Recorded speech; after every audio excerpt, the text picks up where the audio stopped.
Sorak-sorai publik sepak bola tanah air diprediksi akan pecah di kota Medan pada pertengahan Agustus 2025. Timnas Indonesia U17 akan turun di Piala Kemerdekaan 2025, turnamen bergengsi yang bukan hanya menjadi ajang pemanasan bagi skuad muda Garuda, tetapi juga etalas bakat sepak bola masa depan. Kali ini ada yang berbeda.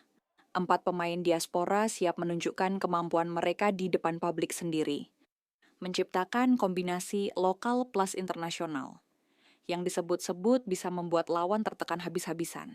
Turnamen ini akan berlangsung 12 sampai 18 Agustus 2025 di Medan, Sumatera Utara, sebagai bagian dari rangkaian peringatan Hari Kemerdekaan Indonesia ke-80. Stadion Teladan dan Stadion Mini Pancing disebut menjadi 2 venue utama. Selain Timnas Indonesia U17, 2 tim yang sudah pasti ambil bagian adalah Afrika Selatan U17 dan Tajikistan U17. Satu peserta lain sedang diincar PSSI, kabarnya berasal dari benua Amerika, kemungkinan dari Amerika Selatan untuk menambah gengsi turnamen. Bagi kota Medan, ini momen langka. Terakhir kali kota ini menjadi tuan rumah turnamen internasional kelompok umur adalah lebih dari 1 dekade lalu. Wajar jika antusiasme publik sudah mulai terasa, bahkan sebelum bola pertama digulirkan. Nova Arianto dan misi besar sosok Nova Arianto bukan nama asing di sepak bola Indonesia. Mantan bek tangguh Timnas Indonesia ini kini dipercaya PSSI menangani tim U17. Filosofinya jelas, sepak bola modern harus mengutamakan pressing tinggi, sirkulasi bola cepat, dan fleksibilitas formasi. Nova dikenal sebagai pelatih yang detail, kerap mempelajari lawan sampai pada pola pressing 5 detik pertama setelah kehilangan bola. Di Piala Kemerdekaan 2025, Nova memanggil 30 pemain. Dari jumlah itu, 4 pemain diaspora menjadi sorotan utama. Mereka datang dengan latar belakang klub luar negeri, terbiasa dengan intensitas latihan tinggi, dan membawa perspektif sepak bola berbeda. Formasi 3-4-3 ala Nova Arianto formasi ini bukan sekadar angka di atas kertas. Nova menggunakannya untuk menekan lawan dari awal, memaksa mereka melakukan kesalahan di area sendiri. Berikut prediksi starting 11 mengerikan Timnas Indonesia U17 di Piala Kemerdekaan 2025. Kiper Dava Setiawan, kiper muda yang punya refleks cepat dan berani keluar dari sarang. 3 bek, Al-Ghazani Dwi, pemain tangguh yang menjaga area kiri pertahanan. Putu Panji, pemimpin lini belakang, pandai membaca permainan. Matthew Baker, pilar utama sekaligus penyeimbang dalam build-up. 2 wingback, Eizar Jacob, kanan, penyedia crossing mematikan. Daniel Alfredo kiri, kuat bertahan dan punya stamina luar biasa. 2 gelandang tengah, Noha Pohan, otak permainan pengatur ritme. Evandra Florasta, gelandang box-to-box yang kuat bertahan dan menyerang. Trio lini depan, Zahabi Kholi, kanan, kreatif, cepat, dan piawai menusuk ke dalam. Aaron Liam Switla, kiri, pengerusak lini pertahanan lawan. Mochammad Mirza Firjatullah, tengah, target man dengan insting gol tinggi. Mengapa disebut mengerikan? Kombinasi lokal diaspora. Perpaduan ini menghasilkan campuran teknik, fisik, dan mentalitas kompetisi tinggi.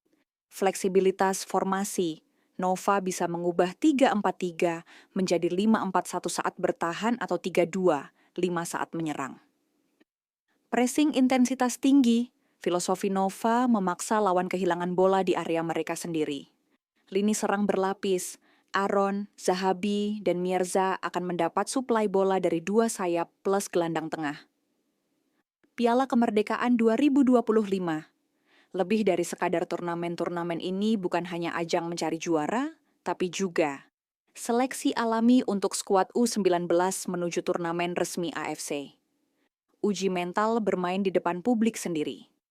Membangun chemistry antara pemain lokal dan diaspora. Nova Arianto jelas sadar, tekanan publik akan besar, apalagi di kota yang dikenal fanatik sepak bola seperti Medan. Namun, Justru tekanan itulah yang bisa mematangkan pemain muda.